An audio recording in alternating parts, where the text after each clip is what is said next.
and can go about our daily lives towards the goal of prosperity for all. South Africa is a democratic state that is governed by the Constitution. As the President stated in his address to the nation last night on the 12th July 2021, I quote, "Our Constitution guarantees the right of every person to protest, to organize, and to engage in a free expression and free association," unquote. However, this right of engaging in peaceful protest comes with the responsibility of not infringement upon the rights of others who may not want to protest. No amount of unhappiness or personal circumstances from our people gives the right to anyone to loot, vandalize, and do as they please and break the law. We call on the communities to exercise restraint in dealing with the situation and above all, ensure that innocent civilians are not harmed. We further urge all communities and groups to reject any call for violence and making the country ungovernable. We call upon anyone who has reliable information to report any acts of violence and intimidation to the South African Police Service on the toll-free line of 08600 10111, which is usually known as 10111.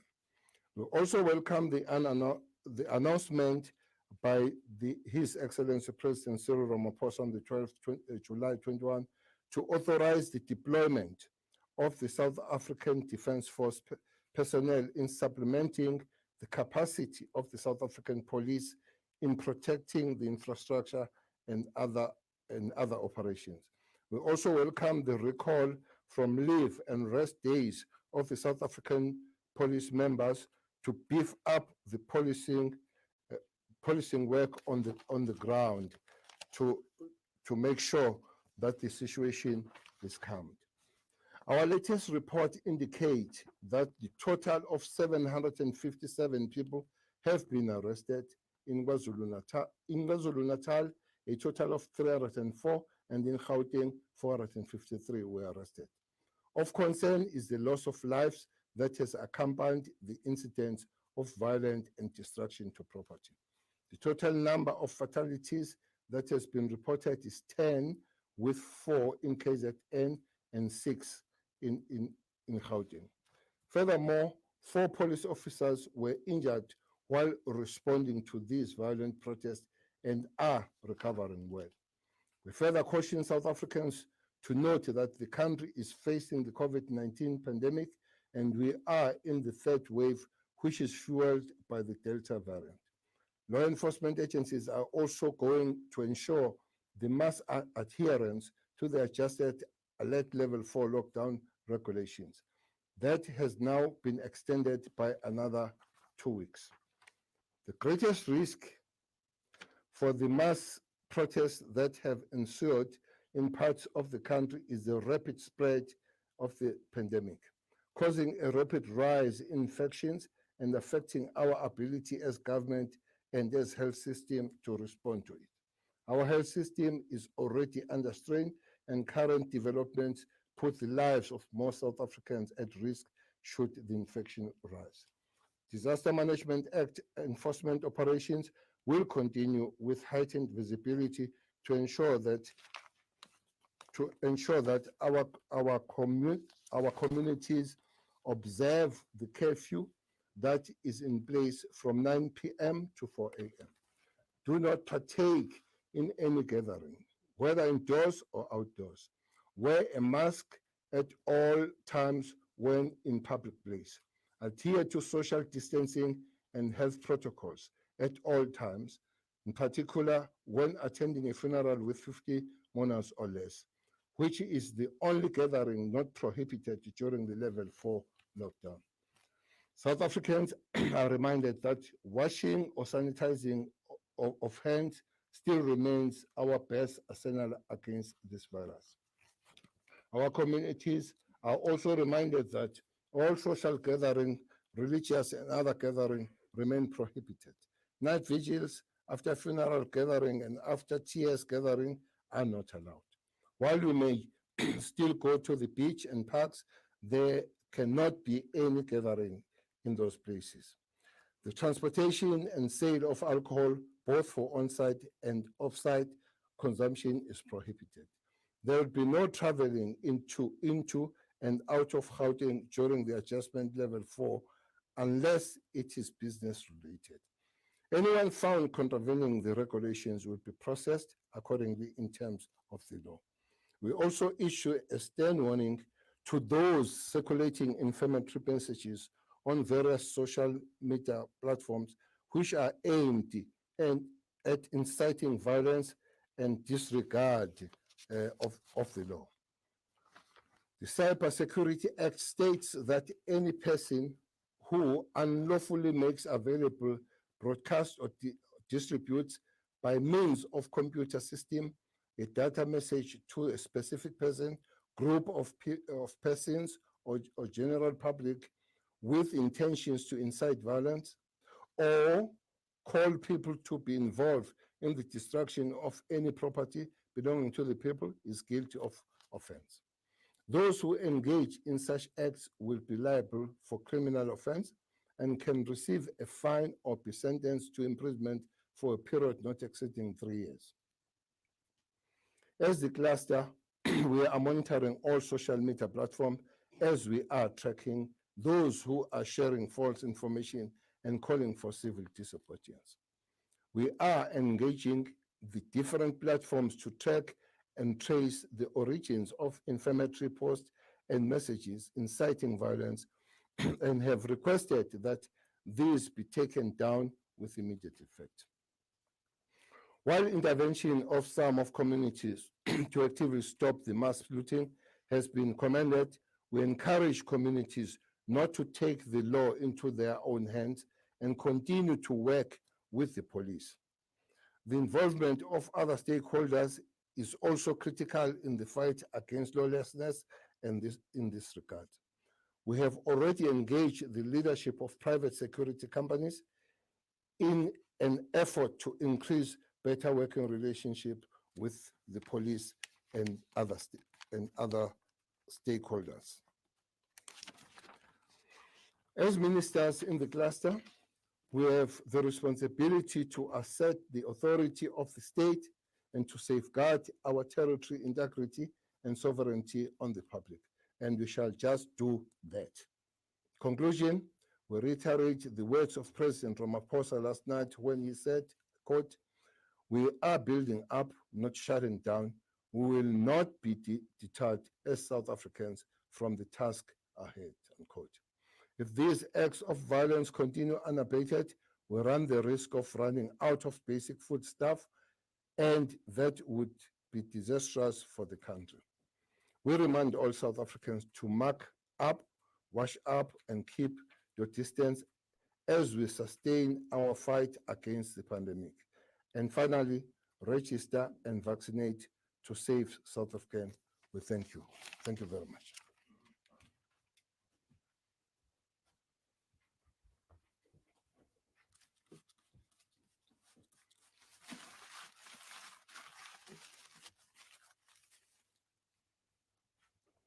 Thank you, Minister.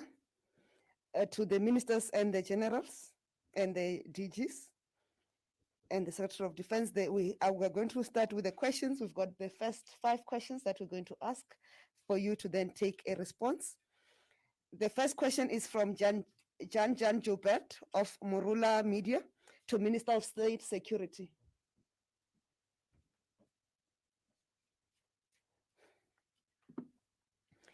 The question is, what was the nature of the intelligence reports foreseeing the anarchy? Did such exist? And if so, why were they not sufficiently acted upon? Or were the intelligence structures blindsided and surprised? The second question is from Christian Duplessis of Network 24. Is the state at this moment considering announcing a state of emergency to contain the anarchy? Guess this is to the Minister of Defense.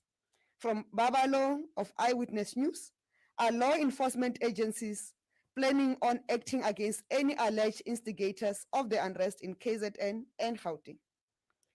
There are two questions from Sophie Mukwena of the SABC.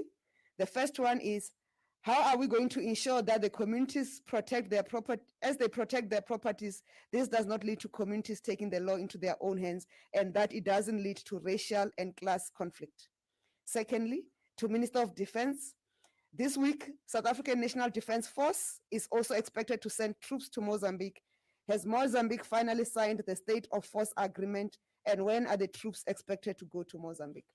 Thank you. I'll start with you, Minister of State Security.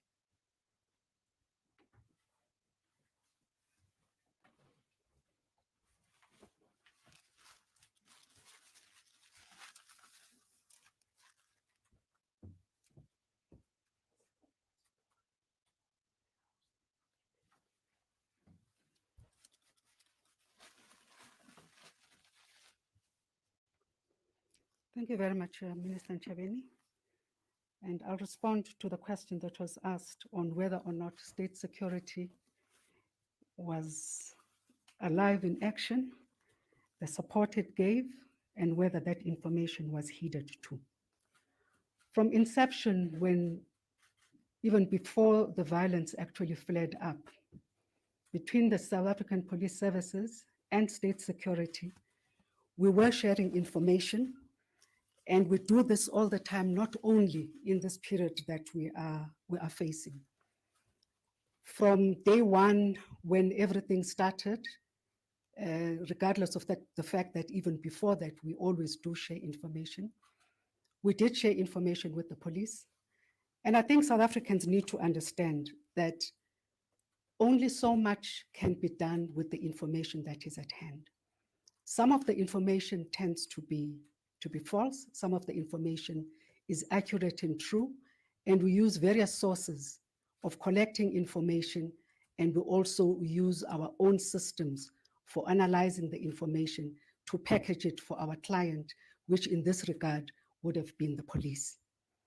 The police would have done their best as well to follow up on information that is given to them. They also have their own crime intelligence capability, but we all work together under the auspices of our Counterintelligence Coordinating Forum, including the auspices of the National Intelligence Coordinating Committee, whose key task is only to put a strategic product on the table, emanating from information that would have been collected from the three intelligence services, as it were, the Defense Force, Crime Intelligence, and SSA.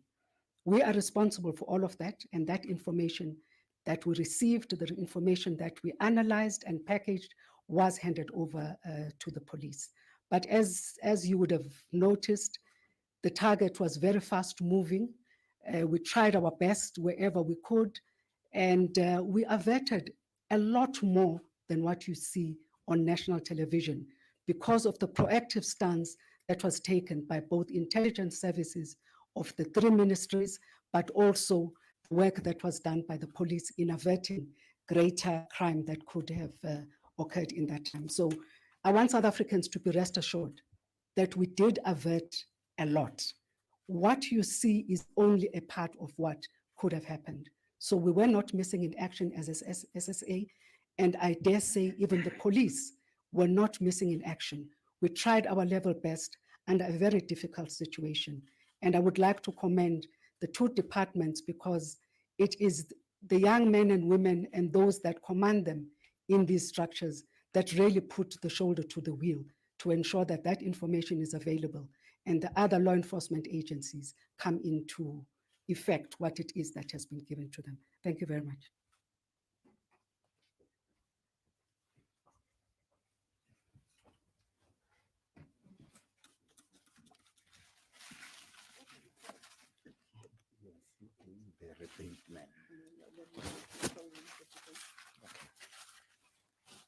We'll have the Minister of Defense joining us virtually, taking the responses to the questions that are related to the defense.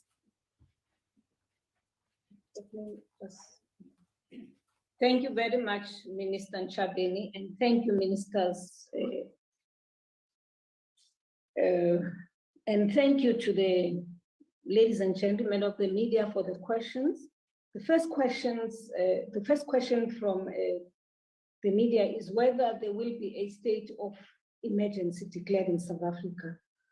Well, for now, I don't think there is an indication that there should be a state of emergency. Besides, when the time comes, informed by intelligence gathered and coordinated by the three entities, then the president will usually is advised, and then the president will then declare a state of emergency if a need arises based on that assessment report. For now, yes, the situation looks like it has gone out of hand. Yes, people are in a state of panic. We are all concerned about what is happening, but whether in fact it would be correct for now to declare a state of emergency, we do not think so. As you know, that a state of emergency actually, in a sense, you take all the liberties from citizens and the military takes over the country. For now, we do not think we have reached that point. Thank you very much. On the second one, which relates to Mozambique, deployment, yes, tomorrow will be the 13th or 15th, yes, and that will be the D-Day, and that is the day in which it is expected that the Rapid Deployment Force of the region deploys into Mozambique as the directive of the heads of state. However, right up until last night, the status of forces agreement had not been signed. And I think I need to correct something here, Sophie. If the state of forces agreement has not been signed by Mozambique, it really has nothing to do with the perceived tensions which may be there between ourselves and Mozambique, as reported by yourselves in the media. This is a regional deployment. It is not a South African deployment. It's a regional deployment. This is a decision taken by the heads of state of the region of SADC, and therefore the signing that legal document, which is a legal requirement before deployment to another country, that legal document, if it is not signed, it actually prevents the entire region from deployment, and therefore has nothing to do with the perceived tensions between South Africa and Mozambique, if any at all. Thank you very much, colleagues. I hand over to you, Minister Ntshavheni.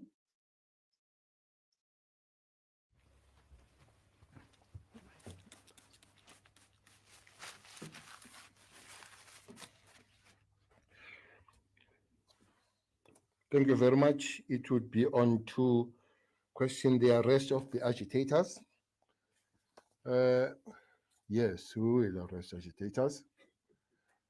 The number of the people that has been arrested up to this point was mentioned. There are 304 in KZN and 453 in Gauteng.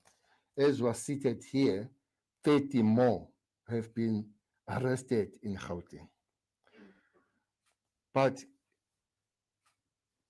around those people will have to get the agitators is exactly what the law enforcement agencies are doing to sift those that would have been just taken by the mob spirit to go there, who are there, and those who are planners and agitators on these matters. For instance, you have people that call themselves presidents, they call themselves addressing the nation. I've never seen a president that has not been elected who goes around addressing the nations in the hostels. And that person will have to really explain himself or herself as he moves around agitating people. And we are not going to allow to be a person unelected as he is, not a member of any leading structure and all that, going around addressing the nation. And addressing the nation insults the leadership of the nation that is elected, calling the people on violence, to commit violence. And those are agitators, some of them well known, some of them being identified. And I'm very sure when we sit down, as the president has instructed, that it should not just be an arrest, but it must proceed with the whole chain, go to prosecution. I'm very sure that as the prosecutors take over, as we're working with them, they will find those that have committed crime more than others. So that is taken care of. The second question is a racial question, which is a very serious question and a sensitive question. That one goes with a class question. That's why we are calling on communities where they are, not to take the law in their hands, but but we're also calling them to be active, working together with the law enforcement agencies. For instance, the police have got the communities in blue, there are CPF, all those recognized structures working with the community, with the community. They are allowed. Communities, there is nothing wrong. They are invited, but their contribution working in protection of their property and life, please do that together with the law enforcement agencies. Don't go beyond and create the parallel structures yourself, working outside the recognized structures. And it must be avoided at all costs that this becomes a racial kind of war. There are incidents that are really worrying, especially around Durban communities. That will be your Phoenix and your Nanda, Pambai, around there. We are calling on those communities to come together themselves to fight any form of criminality, working with the law-abiding citizens and the police against not against the faces, not against the group of people, but against the criminality that will be prevailing there. And again, people must not begin to say they're fighting those that are having haves and have-nots, as is beginning to emerge in some other townships.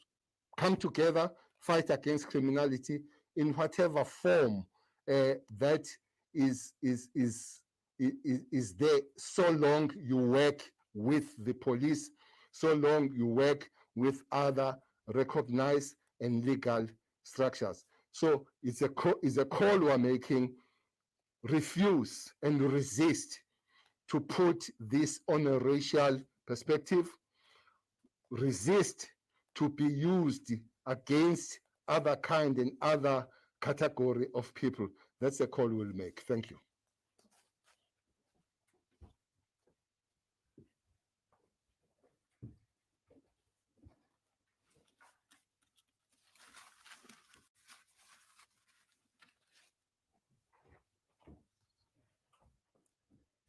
There is inside the room Barry Bateman of ENCA. May you ask your question? Thank you. I understand I have to go off it up there for the side. Okay, so you can go prepare as we ask the other questions. Okay.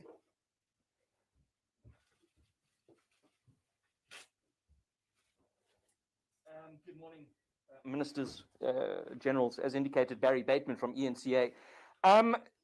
You've addressed partially the issue of finding the instigators. Now, I've heard it from my intelligence sources within police crime intelligence that they've identified former senior members of the State Security Agency who are aligned with former President Jacob Zuma as being central to instigating the unrest, particularly in KwaZulu-Natal, as well as senior members within the ANC who have been the public faces of support for the former president. Can you confirm that you are investigating this line, that there are former senior people within SSA who are instigating this violence, and what are you going to do about it? Secondly, you talk about the early warning signs that intelligence provided, enabling the police to respond with speed to issues on the ground. I think that statement is so far removed from the reality of what we are actually seeing. We're witnessing police who are overwhelmed. Even where they are deployed to an area, they stand by and watch because they simply don't have the resources to do anything. How is that going to change with the SANDF now being deployed? And then lastly, Minister, Minister Cele, you touched on this, on Sophie Mokwena's question. This unrest has demonstrated that the police simply can't be everywhere all the time. Now, armed members of communities have taken upon themselves to protect their neighbors and their communities, and business owners who are armed have taken upon themselves to protect their own businesses. If it was not for these members of the public, you would see communities on fire and far more businesses on fire. So the question is this. So if a person decides today to go and buy a firearm, it'll take another year before they can take that home. Isn't this time for the SAPS to sort out what is going on at the Central Firearm Registry? Thank you. Minister, given the number of questions he has asked, may I invite the ministers to respond, and then we'll then go to the next page so that we can have focused. I'll start, Minister of State Security.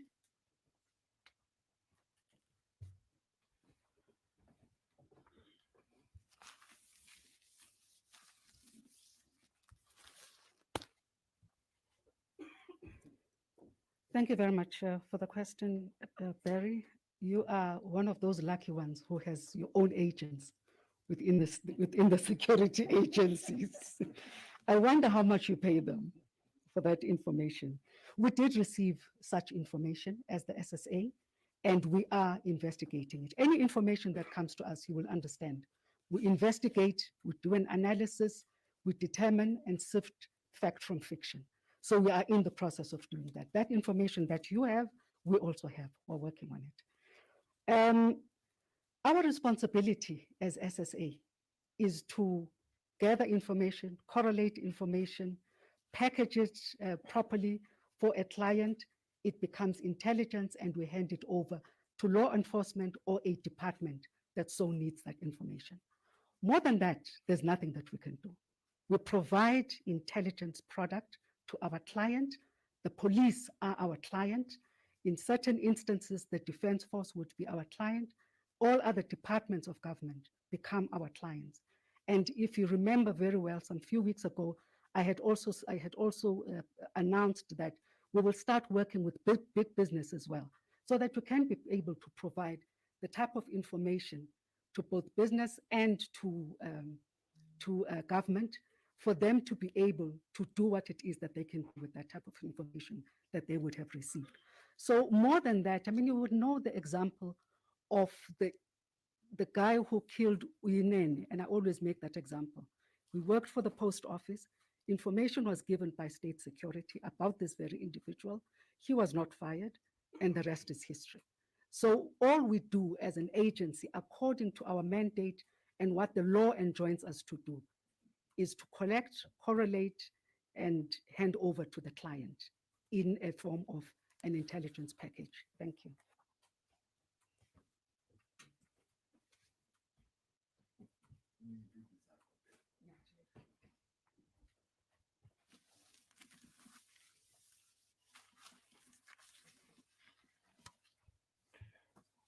Good morning, Barry.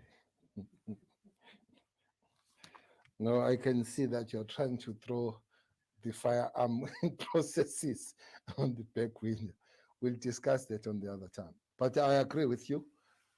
Even if there was no problems, if there were no problems as they're happening now, police must improve in their systems of dealing with the firearm licensing and all that. National Commissioner is here, he hears that, but we are working on it. As you know that you were part of it when the portfolio committee visited the building and all that papers, we are working on it. So it does not necessarily mean that at this juncture that must be facilitated because fast track because of that. All the time that must be improved. The systems of the South African police vis-a-vis the firearm issuing to the private security, to the private citizen must improve. So I would give you that. I would agree with you on that one. Yes, you talk about the communities. Up to this point, Barry, my report is that those communities, they work with the police. That's what you're encouraging. I know reports did come from Phoenix, especially last night on that. They did come from Durban North. And I was told emphatically that those police stations and those police that are there uh, are working with those members of the community. We are really encouraged that they don't just they wake up, they create the parallel structures. Working with the police is what we're encouraging and is there. Ukhuluma ngokuthi amaphoyisa are overwhelmed. Look, the system of policing will be created for the peaceful times. There are no police that are created for the war situation, are created for the peaceful times. And police, unfortunately, which is good for them, no matter under what circumstances, they must respond with a maximum restraint and constraint. It doesn't matter where. When police, they see the danger of losing lives, they'll have to take a step back. And maybe it would be folly not to say up to this point, congratulations to the police, the way they've worked around this issue. It would have been easy to them. Just go there, open fire, kill everybody, and we all come back to say these are brutal police and all that kind of thing. But they'll have to measure between the implementation of the law and the lives that are there. We believe and we hope that the backup that the police are receiving, soldiers will relieve them from some other areas, maybe not mentioning exactly where there are police at the present moment, and you take the police out there and you leave amasosha, and amasosha akwazi ukuthi agade lezo indawo ezibalulekile njengey'ndawo ezibhekela uhulumeni ney'ndawo zomnotho ezibizwa ngokuthi ama-point abalulekile, the key points. Bese dedela amaphoyisa ukuthi amaphoyisa akwazi ukungena ngaphakathi alandele lezi zigebengu nako konke lokho okunye okushilo. Mhlambe-ke bese just make a request, Gary, to share the list of the identified criminals with us so that we continue to do our work. Maybe through the minister there, but we'd like to get that list. But one thing for sure, there are quite several of the people that are agitating that are within the sight of the South African police. Some of them have been picked up, some of them will pick them up, but after long this is gone, we'll pursue and follow them, and the law will take its full course going forward. Thank you.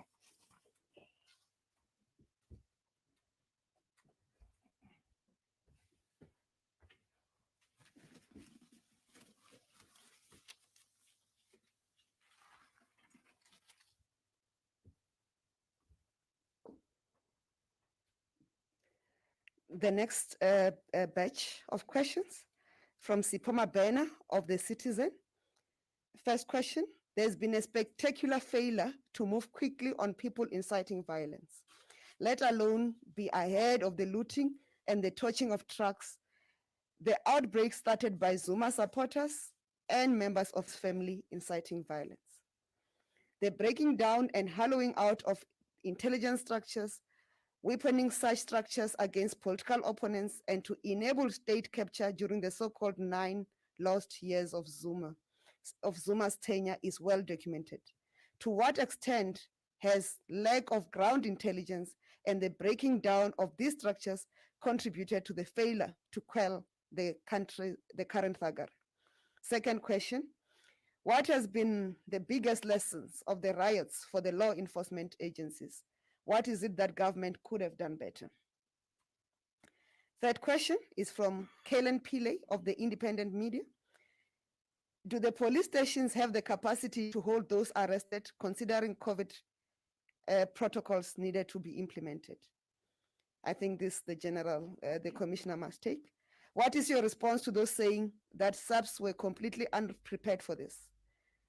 The fifth question, we know that police officers have often highlighted their lack of resources. How are they being assisted, and those police stations being assisted with vehicles, riot gear, and etc.? There are other questions in this batch that will respond in general from the presidency. But if we can take those 5 questions. Minister of State Security, you'll have to start.